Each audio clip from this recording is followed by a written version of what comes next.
Begin with Dave Evans live in Midtown. David, as we just heard, the governor talked about the high cost of reopening, that it is going to cost lives.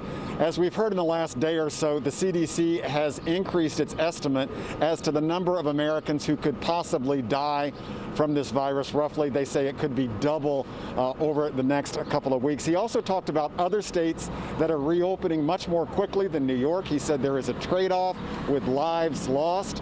This is what the governor had to say just a few minutes ago. The faster we reopen, the lower the economic cost, but the higher the human cost, because the more lives lost. That, my friends, is the decision we are really making. And the mayor this morning in his briefing from City Hall talked about the difficulty enforcing social distancing. A lot of video has surfaced in the last couple of days of police enforcing social distancing. One incident got very violent. In that video, a police officer is seen punching a suspect on the ground. This morning, the police commissioner said punching a suspect is not necessarily excessive force by police. More on that in just a minute. But this feud between President Trump and Mayor de Blasio is ongoing. This morning, the mayor lit into President Trump over an interview he gave the New York Post over the weekend.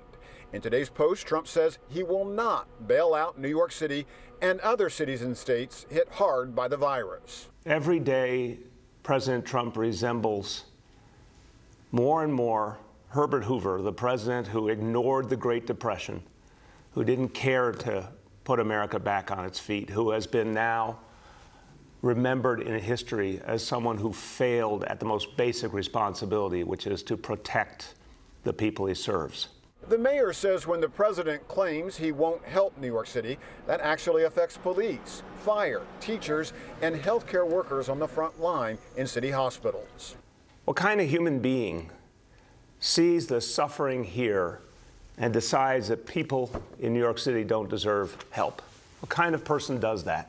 Also today, continuing fallout over a violent confrontation on the Lower East Side when police attempted to enforce social distancing rules. On the video, an officer is seen punching the suspect several times. The case is now under investigation, but today the mayor defended police, and the police commissioner said a punch is not necessarily excessive force. A punch is something that we actually train for in the police academy. It is a part of the level of escalation that begins with discussion, begins with de-escalation, and it progresses up from there. So to answer your question, no, a punch should not be assumed to be excessive force. But I also want to remind people that what New Yorkers need to do is respect the NYPD as well and respect instructions, and certainly never, ever fight with an NYPD officer. That is not acceptable. Also today, the mayor talked about the new rules on the subways that take effect tomorrow morning at 1 o'clock. They will be closed for the first time ever from 1 to 5 o'clock overnight so that they can be cleaned. He said that the police will be there to back up the MTA and to help get homeless people off of the trains so that they can be cleaned tomorrow morning between 1 and 5 o'clock.